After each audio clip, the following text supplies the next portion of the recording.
bii tey li ko tax a jóg mooy saytu liggéey bi nga xam ni moom la ñuy président de la république son excellence Macky Sall dénkoon ren ci wàllu gestion bu nawet bi ñu génn muy liggéey bu am solo ndax ku ne xam nañ nawet dafa ànd ak ndox ku ne xam nañ nawet dafay ànd ak ndox mu baree bari bi ñuy tàmbali laata sax nawet bi ñuy tàmbali président de la république Macky Sall dafa jël décision bu rëy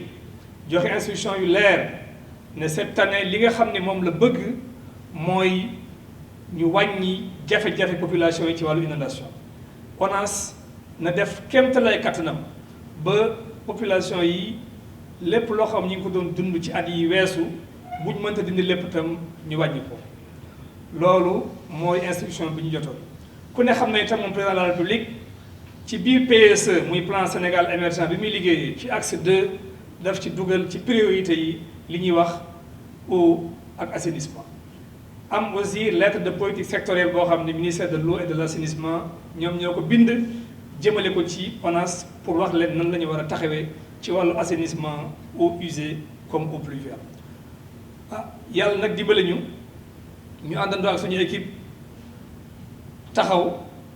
fas yéene jëmmal instruction yooyu nga xam ni mi ngi jógee ci jiitu réew mi ndaje bii tey nag woote wuñ ko pour yëkkati loxo wala pour wax ni def nañ nangam déedéet naam am na lu ñu def waaye ku ne xam na ni li ñu def li des moo ko ëpp fuuf wala ku ne xam na loolu donc ndaje bi liñ ci soxla mooy saytu mooy li tubaab di wax évaluation xool li fi amoon 2022 lan la maanaam at yi weesu xool ren lan moo am mooy action yi nga xam ni moom la ñu teg xool action yooyu yenn résultat la jur maanaam ban jeexital la am ci askan bi xool itam yan difficulté ak yan manquement la am waaye itam ñu projeté wu maanaam ñu xool fii ak 2024 ci nawet bi di ñëw lan la ñu war a def gannaaw bi ñu xoolee point yooyu donc loolu mooy ndaje bi loolu moo tax ñu woo experts yi fi nekk ren nag action yi nga xam ne def nañ ko bi ci jiitu te ñëpp d'accord ci mooy curage mooy nettoyer tuyaux yi nga xam ni fi la ndox muy jaar ndax assainissement ku ne xam na ni ndox la moo xam ne dafay ñëw waaye bu ñëwee dafa am yoon yu mu war a jaar yoon yooyu moo xam ay tuyaux la moo xam ay canaux la moo xam ay yoon yu naturel la nañu fexe nañ ba curer ci lu war a toll ci en tout cas li ci téeméer boo gis lu ci ëpp daal def nañu curage bi ci cette année fii ci Ndakaaru ak ci région yi beneen bi ci des assainissement ku ne xam na ni dafa am ay jumtukaay ay équipement yu am solo yi ñuy wax station de pompage station d'épuration gestion de boue de vidange yooyu itam ay machine a koy dawal ak ay courant ak ay bagages yoo xam ne yi dañuy panne ren balaa ñuy dugg ci nawet bi équipement yooyu yëpp def nañu entretien bi ci war changé nañ moto pompe yi changé nañu groupe électrogène yi indi nañ ci ay beesal ay yeesal yoo xam ne fexe nañ ñu mën a daw ndax station de pompage bi bu équipement yi doxul bu ndox mi tawee dootul mën a tourner te bu tourné wul ndox mi day génn loolu moo indi taataay moo tax aspect boobu dafa nekk aspect bu am solo bu loolu weesoo itam mbokk yi am na lu ñuy wax ay liggéey yoo xam ne def nañ ko ci programme de lutte contre les inondations mën naa cee citer yu baree bari fu ci mel ne croisement bi unité 22 ku ne gis na ni mu daan mel ren yaakaar naa ni wàññeeku na am na fu ñuy wax njaago baar ren ku ñi fa dëkk xam nañ ni foofu am na ay jafe-jafe am na ay wàññeeku am na fu ñuy wax cité Junxoob foofu wàññeeku na ci Pikine am na fu ñuy wax école 8 liggéey nañ ko fii ci Dakaaru am na travaux yoo xam ne def nañ ko ci jardin de bopp loolu mooy Ndakaaru ci liggéey yooyu waaye du loolu rek am na yeneen liggéey yoo xam ne yu am solo la mbokk yi ku ne xam na ni hôpital bi ñuy wax Philippe Maguilène Senghor nekk ci Yoff at yi weesu ñun ñëpp gisoon nañu ni ko ndox mi daan nangoo daan dugg ba ci biir saal yi dugg ba ci biir hôpital mu doon lu metti lu ñu naqari président Macky Sall sant ñu ne ren bëggul gis ndox ci biir hôpital bi ñu jox instruction suñu équipe yi génnee ay moyens ñu def liggéey bu am solo monsieur le maire de Yoff ñu nag moom ñoo ko àndoon di ko liggéey moom mën na koo seede am naa yaakaar ni ren xëy na bu ndox duggee itam bariwul am na fu ñuy wax le bassin de la zone de captage boobu sax yaakaar naa mu gën a siiw ci jafe-jafe yi nga xam ne amoon nañ ko muy bassin bu yaatu nekk fii ci Grand Yoff daaw ñun ñëpp gis nañ li fa xewoon ndox mi génn ball dugg ci biir kër yi cité Bellevue bloqué nañ sax autoroute bi daaw Sénélec bi nekk ci gannaaw autoroute bi biir aan ndox mi dugg na fa daaw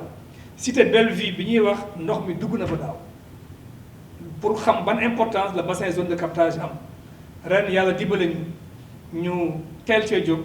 teel ko écrété def curage bi yaatal capacité bi waaye def fa benn mur de clôture boo xam ni mën na téye ndox mi te liggéey bi jeexagul ndax dañu dafay doog a tàmbali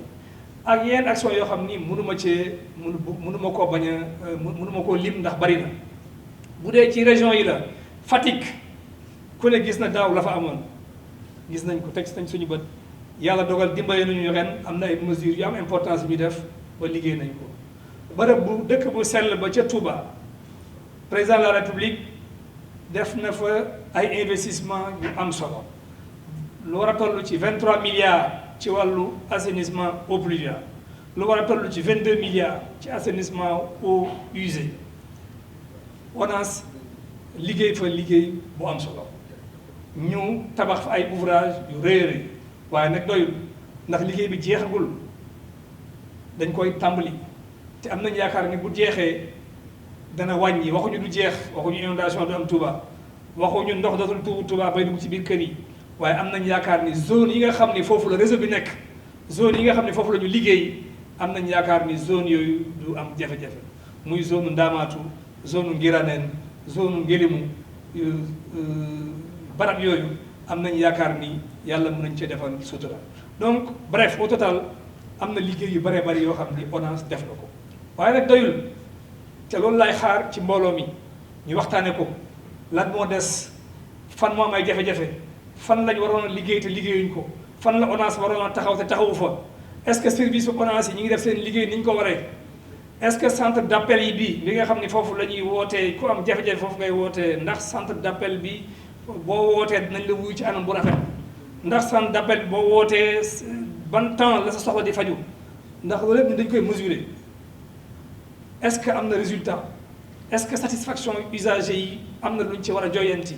est-ce que ay laaj la yoo xam ni ONAS rek yorul solution bi loolu moo tax ñu woote waxtaan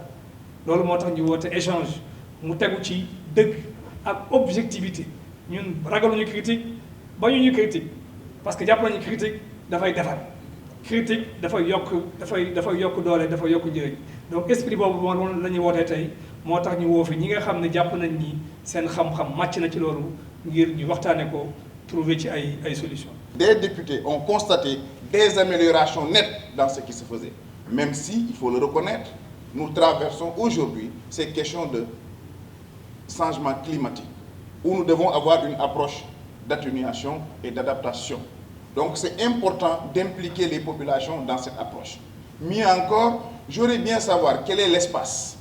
créé de manière constitutionnelle ou institutionnelle entre la direction et les maires.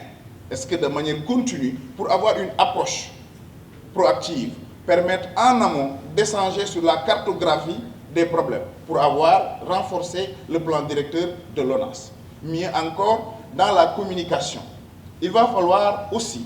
créer ce que j'appelle Jatayu ONAS. Aller dans des quartiers, permettre aux populations d'en parler pour éduquer les populations.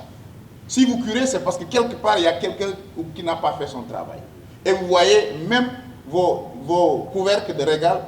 souvent en fer, sont volés. Au su et au vu de tout le monde,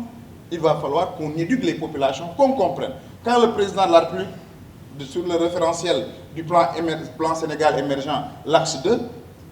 met en supériorité l'assainissement, si ça ne suit pas derrière, quelle que soit la volonté du directeur, on risque d'être dans un éternel recommencement. Et c'est là où j'interpelle les maires, où j'interpelle les Badjanougor. Dans nos quartiers, il va falloir qu'on commence à éduquer nos populations, à comprendre qu'eux aussi doivent participer. Combien de jours constatons que des gens, après avoir fait leur travail, viennent le faire verser sur les canaux? Nous le voyons au quotidien. Qu'est-ce qu'il faut faire? C'est un travail que nous devons faire. En tout cas, sachez que, monsieur le directeur, c'est une approche qu'il faut renouveler. Et j'invite d'ailleurs tous ceux qui gèrent les deniers publics à aller dans ce sens-là. Parce que l'on est fan de ko dire. On a les ressentis, vous l'avez dit, aujourd'hui, taw ko gëj na koo taw il y a 40 ans kenn nekkul ci école c'est le ressenti meilleur baromètre mooy li nit ñi foog meilleur baromètre mooy li nit ñi dund assainissement nag fi àddina toll dañ ko war a relever super priorité mais aussi ñu jàppale les maires dans ce travail là ñu accompagner leen dans cette logique là ñu impliquer leen dans ce travail là wane nga ni tey parparloo et c'est important parce que très souvent li biaiser les politiques nit ñi dañuy nekk ci parparloo alors qu'une fois élus nous devons travailler pour tous les Sénégalais. Merci d'avoir pris cette hauteur de comprendre qu'une fois élus tous ces maires quelle que soit leur corrélation politique sont des démembrements de l'État et cela participe à créer l'atmosphère de travail, une confiance et forcément nous allons vers des performances. En tout cas, nous saluons cette démarche et nous invitons tout cela à qui on a confié des responsabilités étatiques de faire la situation et de permettre aussi que les gens puissent apporter des critiques pour qu'on puisse s'améliorer. En tout cas, monsieur le directeur, sachez que je serai votre porte-voix au niveau de l'Assemblée nationale pour que non seulement que vous soyez renforcés, mais mieux encore, je suis membre de la commission des finances, pour qu'une fois la loi de finances rectificative vienne, qu'on vous alloue énormément de moyens, parce que pour faire l'assainissement, il faut énormément d'argent.